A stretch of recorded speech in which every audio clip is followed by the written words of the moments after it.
नमस्कार, स्वागत है आपका बीटीवी न्यूज में। आपके साथ मैं हूं सना और आइए खबरों की शुरुआत से पहले एक नजर डाल लेते हैं इस वक्त की हेडलाइंस पर। धनवंतरी नगर महाराणा प्रताप वार्ड में पार्षद ने रुकवाया सीएम राइज स्कूल का निर्माण कार्य, एकलौते खेल मैदान को समाप्त करने का लगाया आरोप। मंगलवार की रात को माढ़ोताले से ट्रांसफार्मर वर्कशॉप में हुए अग्नि हादसे की जांच हुई शुरू। अपर कलेक्टर मीशा सिंह ने वर्कशॉप का किया निरीक्षण। और लूट के इरादे से घर में घुसे 4 लुटेरों को कॉलोनी वासियों ने पकड़ा। आनंद नगर क्षेत्र की घटना, डॉक्टर दंपत्ति के यहां घुसे थे लुटेरे। आधारताल पुलिस कर रही आरोपियों से पूछताछ।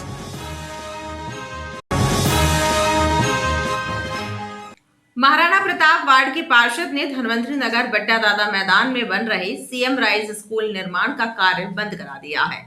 पार्षद का कहना है कि पश्चिम विधानसभा क्षेत्र में बचे एकमात्र मैदान को समाप्त किया जा रहा है, इससे खेल गतिविधियां रुक जाएंगी, लिहाजा स्कूल कहीं और बनाने की मांग की जा रही है।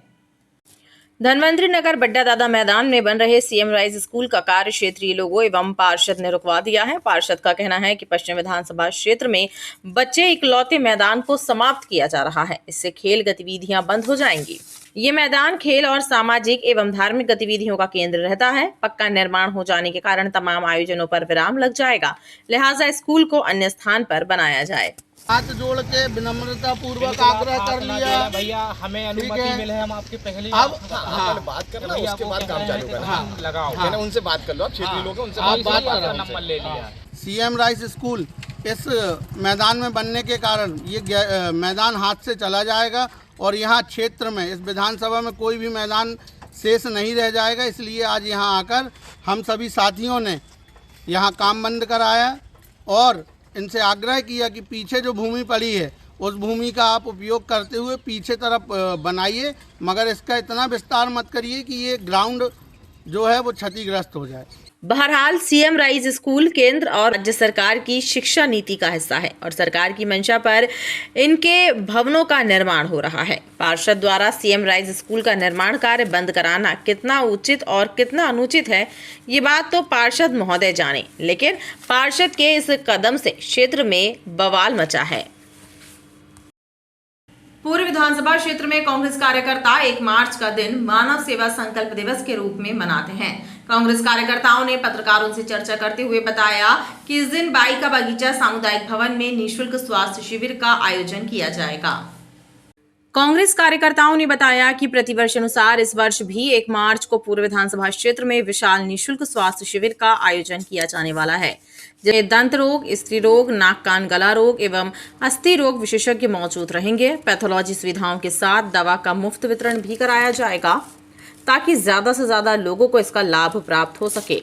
ये हमारी प्रक्रियाएं पिछले वर्ष तक फरवरी के माह से होती थी, क्योंकि इस बार लोकसभा चुनाव आचार संहिता का अंदेशा था, जिसके कारण हम फरवरी में जो शिविर लगाने थे वो शिविर क्षेत्र में न लगा के 1 मार्च को जहां पर जन्मोत्सव शीतला माई में हम मैदान में मनाते आ रहे हैं, बाई के बगीचे में, वहां पर शिविर लगाए जाएंगे। आपके माध्यम से हम ये चाहेंगे कि वहां पर सभी हितग्राही पहुंचें और इस स्वास्थ्य शिविर का लाभ लें। सबसे निवेदन ये है कि वो भी आएँ, आप भी हम सादर आमंत्रित हैं। आयोजक मंडल ने बताया कि शिविर के उपरांत विशाल भोज एवं भजन संध्या का आयोजन भी किया जाएगा।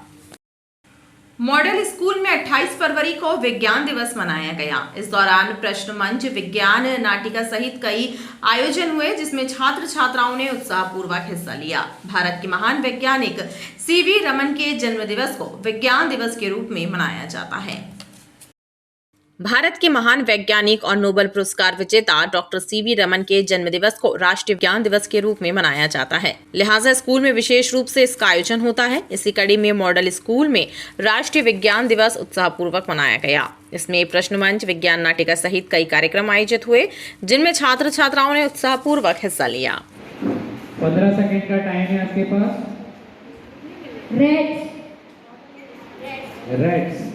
रेड्स गलत उत्तर है इस प्रश्न का। और अब ये टाइम दिया जाए, कौन आ रहे हैं? बैट्स, वेरी गुड, सही जवाब। आज हमारे विद्यालय पंडित लज्जा शंकर झा में विविध आयोजन किए जा रहे हैं विज्ञान से संबंधित, और यह कार्यक्रम हमारा MPCST और विज्ञान भारती जो हमारा है विभाग, उनके सहयोग से ये कार्यक्रम आयोजित किया जा रहा है, जिसमें हम लोगों ने एक छोटी सी विज्ञान नाटिका, रंगोली, पोस्टर, मॉडल और प्रश्न मंच जैसे कार्यक्रम बच्चों ने आयोजित किए हैं। बहुत शॉर्ट पीरियड था हमारे पास, उसमें बहुत अच्छी उन्होंने बच्चों ने प्रस्तुति दी है और लास्ट में बच्चों को हम लोग पुरस्कार वितरण और थोड़ा सा स्वल्पाहार की भी व्यवस्था की है, जिससे कि उनका जो मनोयोग है इस कार्यक्रम की ओर और भी प्रशस्त हो। आयोजकों ने बताया कि इस तरह के आयोजनों के जरिए विद्यार्थियों के बौद्धिक विकास को बल मिलता है। असमय हुई बारिश के कारण फसलों को क्षति पहुंचाने की संभावना के मद्देनजर कलेक्टर दीपक कुमार सक्सेना ने जिले की सभी तहसीलों में राजस्व, कृषि, उद्यानिकी और पंचायत ग्रामीण विकास विभाग के अधिकारियों कर्मचारियों को फसलों का सर्वे करने के निर्देश दिए हैं। कलेक्टर दीपक कुमार सक्सेना ने अनुविभागीय राजस्व अधिकारियों एवं तहसीलदारों को निर्देश दिए हैं कि फसलों के सर्वे का काम प्रभावित किसानों एवं स्थानीय जनप्रतिनिधियों की मौजूदगी में हो और क्षति का आकलन कर पीड़ित किसानों को राहत उपलब्ध कराने के काम में जनप्रतिनिधियों की भी मदद ली जाए। सर्वे पूरा होने के बाद प्रभावित कृषकों की सूची ग्राम पंचायत के नोटिस बोर्ड पर भी चस्पा होगी एवं उस पर दावे आपत्तियां भी बुलाए जाएंगे। जिले में तो सभी 7 विकासखंड में बारिश हुई है और कुंडम के कुछ ग्रामों में ओलावृष्टि के कुछ गांव प्रभावित हुए हैं, पर बहुत कम मात्रा में और छोटे ओले हैं, 5-7 मिनट ओला गिरा हुआ है। मगर राजस्व विभाग और कृषि विभाग और संबंधित उद्यान विभाग के कर्मचारी के द्वारा उसका तत्काल सर्वे होगा और सर्वे के उपरांत अगर क्षति ज़्यादा होती है तो उसमें RBC 6-4 के अंतर्गत जो मुआवजे की राशि होगी वो राजस्व विभाग के द्वारा किसानों को वितरित किया जाएगा। तो टीमें इसमें बनाएंगे? हाँ, राजस्व विभाग के द्वारा टीम का गठन कर लिया गया है। राजस्व विभाग के पटवारी और कृषि विभाग के ग्रामीण कृषि विस्तार अधिकारी और उद्यान विभाग के ग्रामीण उद्यान विस्तार अधिकारी जो रहते हैं वो सर्वे टीम में शामिल रहेंगे। असमय हुई बारिश की वजह से खेतों में लगी कुछ फसलों एवं सब्जियों की खेती को क्षति पहुंची है। अन्नदाताओं को अब प्रशासन से मदद की दरकार है। टमाटर है, भिंडी है, ककड़ी है और ये सब खराब हो रहा पानी में। मौसम कल रात से बहुत ख़राब रहा और बारिश भी हुई है, तो उसमें ये सब फसलों को काफ़ी नुकसान है। ये टमाटर को ज़्यादा नुकसान है।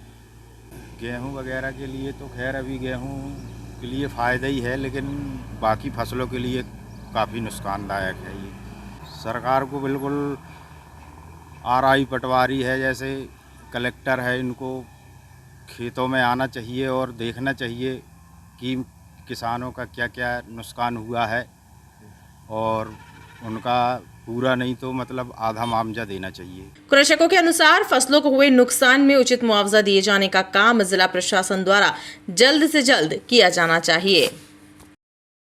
माणोताल क्षेत्र स्थित ट्रांसफार्मर वर्कशॉप में हुए अग्नि हादसे के बाद बुधवार को अपर कलेक्टर मीशा सिंह ने प्रशासनिक अमले के साथ मौके पर पहुंचकर वर्कशॉप का निरीक्षण किया और इस अग्निकांड की जांच के लिए टीम गठित की। अपर कलेक्टर ने बताया कि वर्कशॉप से संबंधित दस्तावेजों की भी जांच की जा रही है। मंगलवार की रात को माणोताल क्षेत्र में लाल हवेली के पास स्थित ट्रांसफार्मर की वर्कशॉप में हुए भीषण अग्निकांड के बाद बुधवार को अपर कलेक्टर मीशा सिंह अमले के साथ मौके पर पहुंची और वर्कशॉप का निरीक्षण किया।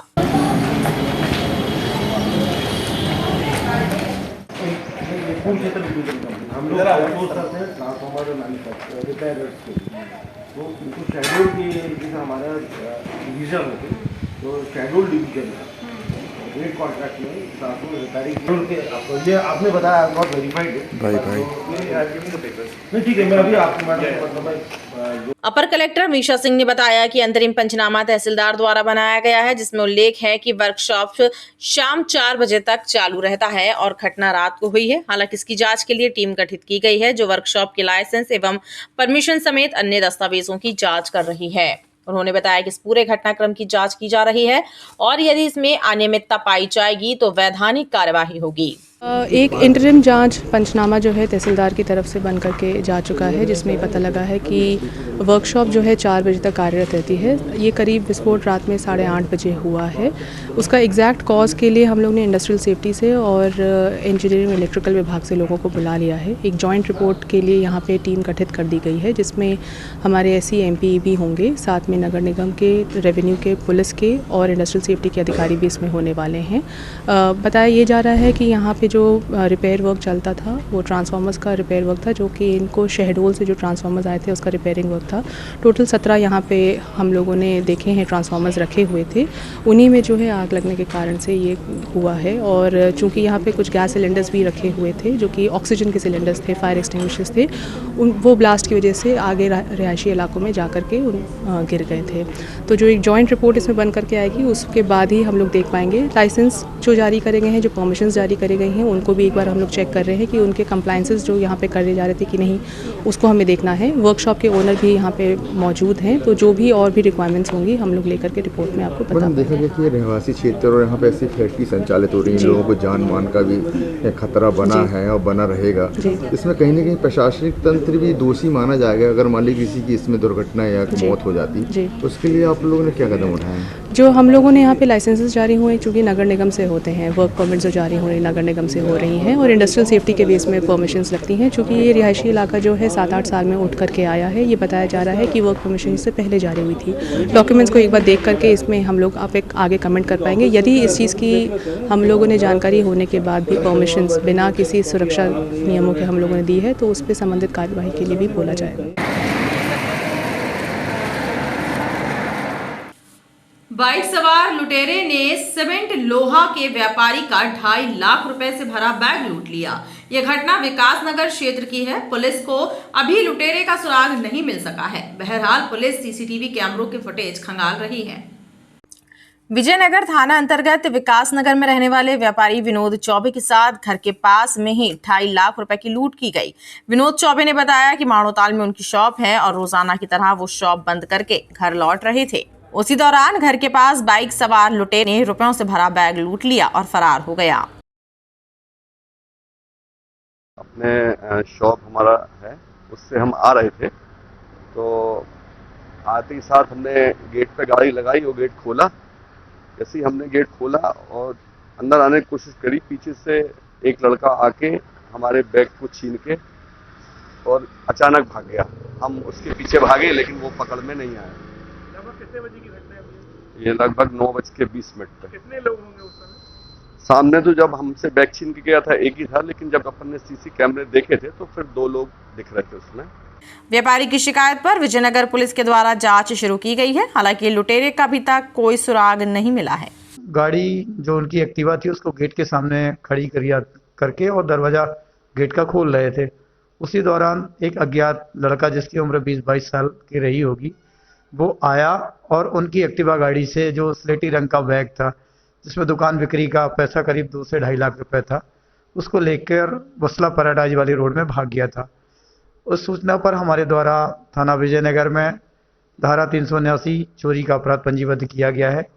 तो लगातार इन्वेस्टिगेशन जारी है हमारे। निश्चित रूप से हमें उसमें सफलता मिलेगी। टीम हमारी लगी हुई है। आनंद नगर में रहने वाले वृद्ध डॉक्टर दंपत्ति के घर में दिन दहाड़े लूट के इरादे से घुसे 3 युवकों और एक महिला ने डॉक्टर दंपत्ति का गला दबाते हुए उन्हें धमकाया एवं सोने की चेन समेत नगद रुपए लूट लिए। लेकिन राहत की बात ये रही कि शोरगुल सुनकर उनके पड़ोसी इकट्ठा हो गए और लुटेरों को कमरे में बंद कर दिया और डॉक्टर दंपत्ति की जान बचा ली। धारताल पुलिस ने लुटेरों को गिरफ्तार कर लिया है। आनंद नगर क्षेत्र में रहने वाली बुजुर्ग डॉक्टर रेणु निगम के घर में सुबह लगभग 9 बजे लूट के इरादे से 4 लुटेरे दाखिल हुए, जिसमें एक महिला भी शामिल थी। लुटेरों ने रेणु निगम का गला दबाते हुए उन पर जानलेवा हमला किया एवं उनके गले की चेन, पर्स में रखे रुपए और अन्य कीमती सामान भी लूट लिए। लेकिन शोरगुल सुनकर मोहल्ले के लोग इकट्ठा हो गए, जिसके बाद लुटेरे वहां से भागकर पास के घर में घुस गए। लेकिन मोहल्ले वालों ने लुटेरों को कमरे में बंद कर पुलिस को सूचना दी। मौके पर पहुंचे पुलिसकर्मियों ने 4 आरोपियों को गिरफ्तार कर लिया है। पुलिस के अनुसार आरोपियों में शामिल रजनी प्रजापति 10-15 वर्ष डॉक्टर रेणु निगम के यहाँ कार्य करती थी। घर में घुसे थे, मेरा मुंह दबाया, और गला दबाया और चेन वेन की कुछ सामान लेकर चले गए। कौन लोग हैं ये पूरे? नहीं जानती, मैं नहीं जानती। आपके यहाँ कोई काम करते वाले नहीं? बहुत पुराने कभी काम करती थी, 10-15 साल पहले। तो ये कहाँ से आए थे? जम्मू कश्मीर से? जम्मू से आए। जम्मू से। तो किस प्रकार मदद की पड़ोसियों ने आपकी? बहुत मदद करी, सब उन्होंने ही किया और चोरों को पकड़ा भी उन्होंने और हमारी भी बहुत मदद करी, सब तरह से उनसे बचाया भी, सब कुछ किया। जी, अगर पड़ोसी नहीं होते तो कितनी बड़ी घटना बहुत मुश्किल हो जाती, आज मैं आपके सामने नहीं होती। आपने क्या कहा? आपसे क्या बोला उन्होंने? आरोप कुछ बोले ही नहीं, बिल्कुल मुंह बंद। फिर आपको क्या, आपको गला दबाने की कोशिश करी? अंदर कमरे में ले गए, मैं तो सीढ़ी और मुंह दबाया और नीचे ज़मीन में लिटा दिया, दबाते रहे और मेरी चेन खींच ली और जो कुछ अंदर से रुपया पैसा ले गए हों बस। फिर जब चुपचाप चले गए, छत पे चले गए, वहाँ से कहाँ गए, हथियार नहीं थे, कुछ औजार थे। मेरा क्लिनिक है यहाँ हज़ारताल में, मैं क्लिनिक जा रहा था तो उसी समय मेरे को लगा कि मेरा मोबाइल रह गया है। तो मोबाइल लेने के लिए जब मैं अंदर जा रहा था तब देखा कोई दरवाज़ा बंद कर रहा है और मैंने कहा दरवाज़ा, तब ये थे हमारे असिस्टेंट वहाँ हमारे साथ में काम करते, मुन्ना चाबी लेने आए थे। तो उन्होंने कहा कि भाई, मैंने कहा दरवाज़ा को नहीं खोल रहा है। तो भैया हमारे यहाँ रहते हैं, इनको बुलाया मैंने। अब हम लोग कोशिश करें, मैं समझ गया कोई ना कोई गड़बड़ है, तो कोई घुसा हुआ है अंदर। तब मैडम के चीखने चिल्लाने की आवाज़ आई, तो हम लोग ये कोशिश कर रहे थे ऊपर कैसे पहुँचे, इनकी जान कैसे बचाया जाए। तो इसी बीच में फिर वो सब लोगों ने उनको घेर लिया, हमारे पड़ोसियों ने। इसके बाद जब वो घेर गए चारों तरफ से, तो कूद के जो है जैसे भी गए हों, वहाँ पेड़ ओड़ हैं, तो हमारे पड़ोसी दुबे जी के यहाँ चले गए। और जैसा कि मैडम ने बताया, इसी बीच में इन्होंने उनका गला दबाने की कोशिश करी, चेन छीन लिया और पर्स से पैसे से निकाल लिए। अब हम लोग सब नीचे थे, ये करामात जब कर रहे थे लोग, सोच लो। स्प्रिंग डे स्कूल के पीछे डॉक्टर निगम रहते हैं, कुरैशी मार्बल के पीछे। हम लोग अपने घरों पे थे, पता चला कि डॉक्टर निगम साहब के यहाँ से आवाज़ें आ रही हैं। जब हम लोग पहुँचे तो वहाँ 3 लोग, एक लेडीज़ और 3 जेंट्स लड़के जो उनके घर के अंदर घुसे हुए थे, उनकी बीवी का गला दबा रहे थे। जब हम लोगों ने, पड़ोसियों ने सब मिल के, शहादत भाई और निज़ाम भाई और क्या नाम, फिरोज़ भाई, सब ने, आमीन भाई, सब ने घेरा, तो ये लोग कूद के दूसरे दुबे जी के मकान में चले गए और वहाँ से सब लोगों ने घेर के इन लोगों को पकड़ा। बाद में पता चला कि मैडम का गला दबा रहे थे, उनकी चैन तोड़ के आधी ले गए और इनके पास कटर वगैरह सब मिला है। जानकारी लगी कि इनके यहाँ काम करने वाली बाई की बहन ने ये सब किया है, लड़कों को लेकर आया है और आज डॉक्टर साहब बच गए। उनका सिर्फ मियाँ बीवी रहते हैं और कोई नहीं है, वो तो विदेश में रहते हैं। बच्चे इनके विदेश में रहते हैं। आधारताल पुलिस के अनुसार पकड़े गए लुटेरे जम्मू के रहने वाले हैं और उनसे पूछताछ की जा रही है। फरियादिया जो रेणु निगम है, उनको ड्राइंग रूम में ले जाकर उनका मुंह दबाने लगे। इतने में पास में रखे एक पर्स से उनने 4-5 हज़ार रुपये निकाल लिए। जब उनने बोलना बंद कर दी तो सोने की चैन खींच लिए। इसके बाद जैसे ही उनके पति आए तो वो चारों लोग भागने लगे। रिपोर्ट पर से अपराध पंजीबद्ध कर विवेचना में ले लिया गया है। 4 लोगों का भी अभिरक्षा में ले लिया गया है। सर, ये कौन कहाँ के हैं? इसमें जो रजनी महिला थी, उसका नाम रजनी प्रजापति है, जो उनके यहाँ 10 से 15 साल पहले काम कर चुकी है। 3 लोग हैं, उनकी पूछताछ की जा रही कि वो कहाँ के रहने वाले पूरा। एक महिला जम्मू कश्मीर की भी बताई जा रही है। वो महिला उन्हीं का कहना है, फरियादी लोगों का, कि जो पहले जम्मू की रहने वाली थी, उनके यहाँ 10 से 15 साल पहले काम कर चुकी है। इसमें पड़ोसियों ने कुछ मदद की? पड़ोसी जैसे भागने लगे तो उनको पकड़ने में पूरी सहायता की है। लुटेरों के पास से एक लोहे का कटर भी बरामद हुआ है। मझौली थाना अंतर्गत ग्राम इंद्राणा में करंट लगने से पति पत्नी की मौत होने की घटना सामने आई है। पुलिस के अनुसार कपड़े सुखाने के दौरान विद्युत तार से लगे करंट की वजह से दंपत्ति की मौत हो गई है। फिलहाल सभी को पोस्टमार्टम रिपोर्ट का इंतजार है। पुलिस से मिली जानकारी के अनुसार इंद्राणा में रहने वाले विष्णु पटेल और मानाबाई के शव बीते दिन घर में पाए गए, जिसके बाद मौके पर पहुंचकर देखा गया तो करंट लगने से उनकी मौत होना पाई गई। कल चौकी इंद्राना को ये सूचना मिली कि इंद्राना में एक पति पत्नी विष्णु पटेल और मनाबाई पटेल की घर में लाश पड़ी है। मौके पे जब थाना प्रभारी और चौकी प्रभारी पहुंचे और पूरा मुआयना किया तो यह बात समझ में आई कि नहाते वक्त खुले जो कपड़े सुखाने का तार था वो बिजली के तार से टच हो गया था और उनकी करंट लगने से मृत्यु हो गई थी। मर्ग पंजीबद्ध कर लिया गया है और पोस्टमार्टम कराया गया है और आगे की जांच की जा रही है। कहाँ की घटना? ये इंद्राना थाना मझोली की घटना है। खबरों का सिलसिला लगातार जारी रहेगा, आप देखते रहिए BTV न्यूज़।